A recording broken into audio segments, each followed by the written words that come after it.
Good morning, Sir Tony.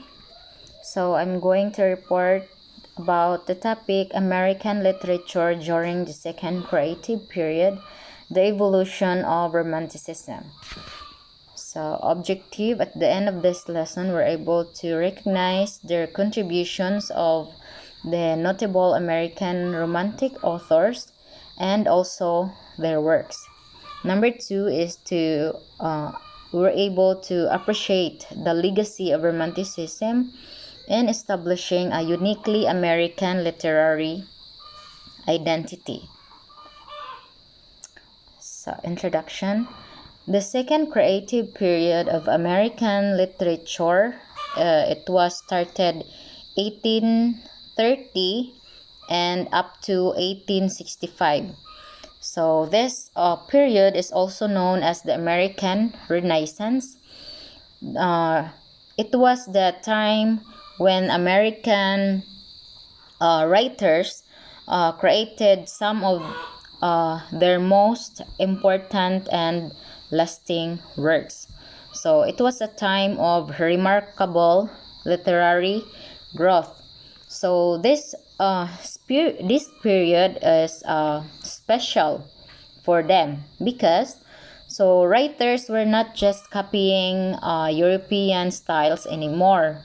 Gikopy ra man gid nila ang kanang nay at first gikopy ra nila ang kanang nay mga works sa European, but this time in the second creative period, so they were not just copying the styles of the European, but they were finding their own voices and writing about American ideas, experiences, and challenges. So they started to voice out their own writing about kanang nay mga their kanang own ideas na jud nila, their experiences, and also the challenges nga ilang na mga naagian. So in short, the American Renaissance was a time when American literature truly blossomed and became unique. During this era, Romanticism emerged as the dominant literary movement, characterized by its focus on emotion, imagination, individualism, and reverence for nature. So we all know that Romanticism focuses on emotion, imagination, individualism, and the reverence for nature. So emotion, kanang ang mga writers ini is wanted to show deep feelings and connect with the reader's heart. So they wanted to connect with the reader's heart. Then imagination, American writers valued creativity and individualism. This idea that everyone is unique and important. So they value the unique individualism and the reverence for nature, meaning they love and respected nature. So before Romanticism, there comes the age of Enlightenment. So for clarification, no? So before the Romanticism, there comes the age of Enlightenment, and after the age of Enlightenment is ang Romanticism. So it was started late 18th century in Europe. So it was started in Europe jud na siya, and became popular in the early 19th century. So reaction na ang Romanticism sa age of Enlightenment. So it focus on reasons. Ang kaning age of Enlightenment is nag-focus just sa reason, science, and logic, while the Romanticism focuses on emotion, imagination, individualism, and the reverence for nature. So writers in Europe like William Wordsworth, Samuel Taylor Coleridge, Johann Wolfgang, and von Goethe started Romanticism. So kani nga mga writers si William Wordsworth, si Samuel Taylor Coleridge, mga European ni sila nga mga writers, and sila ang nag-start sa Romanticism. They wanted to emphasize emotions, imaginations, and connecting to nature, which they felt were missing during the time of Enlightenment. So, muna yung giingon nga ang Romanticism is reaction ni siya sa Age of Enlightenment. So, ilang bali, muragi puna nila ang kakulangon sa times or sa period sa Age of Enlightenment. So, katudang Age of Enlightenment is kulang siya sa nag-focus raman siya sa reason, science, and logic. So, feeling nilang William Wordsworth, silang Coleridge, si Wolfgang, so missing ang emotion, then imagination, murag nakuangan sila sa imagination, then individualism, and the reverence for nature. Then the evolution of Romanticism during the Second Creative Period, from American to American Romanticism. While inspired by European writers like Wordsworth and Byron, American writers infused Romanticism with themes of unique to the American experience, such as frontier life and democracy. So, American writers took inspiration from European writers. So, muna yung giingon kaganiha nga ang kani nga mga American writers like na-inspire sila sa works sa European. Motong kinaan at first bitaw ilahang giawat, but later on nag-start na sila og voice out sa ilahang kaugalingon, and they start writing about their experiences and also the challenges. So second, a uniquely American offshoot of Romanticism, Transcendentalism, led by Emerson and Thoreau, emphasized spiritual individualism and connection to nature as pathways to higher truth. So, Transcendentalism, so it is a belief that people can find truth and meaning by looking within themselves and connecting with nature.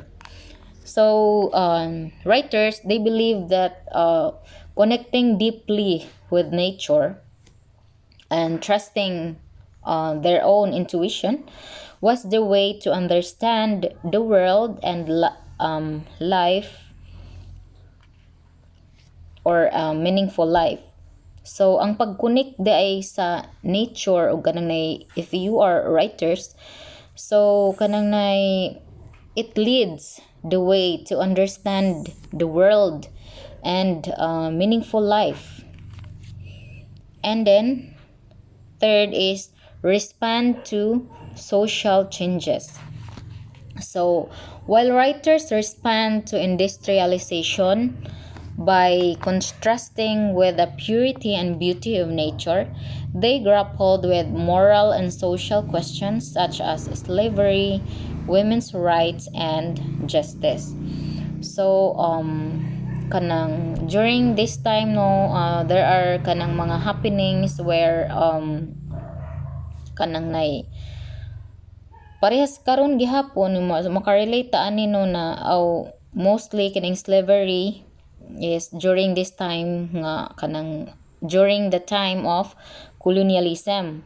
Then until now dayon we are fighting for women's rights and justice. So during ani nga time gihapon sa evolution of Romanticism, during the second creative period, they also experience these things.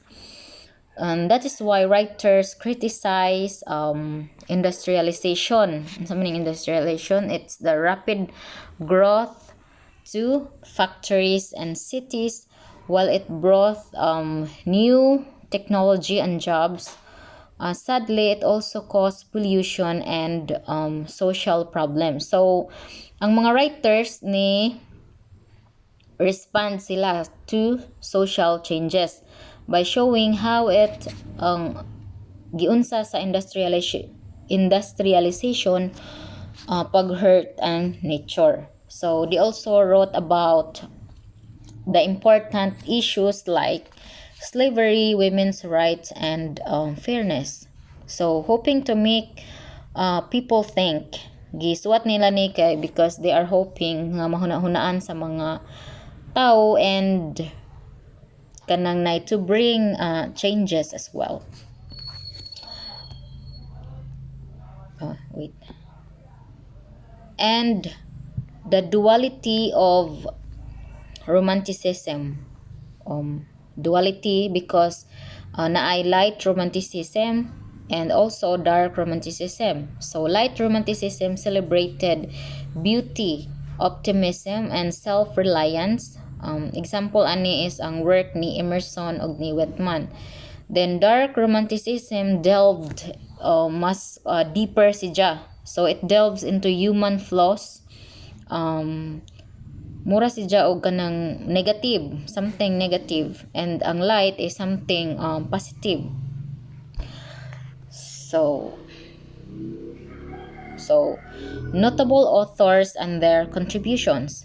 So number 1 is si Henry David Thoreau. So mga kuan na ni sila mga American, no? Ijang work is Walden. So explored simple living and personal reflection through nature. So aning work is only focusing on simple life, away from distractions of society, and finding peace through nature. So just a simple life, partnering with nature. Next is si Nathaniel Hawthorne.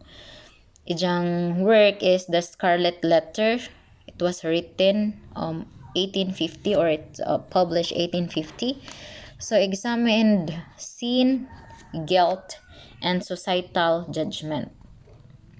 So the novel looks at how personal struggles nga kanang where ang mga tao nga so lain man jud tanong na atay mga personal nga mga struggles dili o nga mawala ani ang atong we are kanang able to make or commit sin, and then kanang of course kanang we become guilty, and of course kalaki pud niini ug kanang nay murag grabe na nga sa ang imuhang gibuhat against na sa law. So you will face public punishment, and how all of this can affect a person's life. So mo to ijang. The next is Edgar Allan Poe, The Raven, 1845, and The Telltale Heart, or 1843. So it focuses on Gothic themes and psychological complexity. So nag-focus po ni siya sa kaning The Telltale Heart, mga psychological nga complexity. Next, si Walt Whitman. So it's a collection of poems, Leaves of Grass. So it's a collection of poems celebrating democracy, individuality, and universal connection. Next, si Emily Dickinson. Poems published posthumously. So it delves themes of kanang death, immortality, and the human condition. So conclusion. The second creative period of American literature marked a turning point in the nation's literary identity. So kani nga era, what it just not establish a distinctively American voice in literature, but also paved the way for mga future, mga next generations of writers, leaving a legacy that continues to influence readers and writers worldwide. So that would be all. Thank you, sir. Merry Christmas and advance Happy New Year.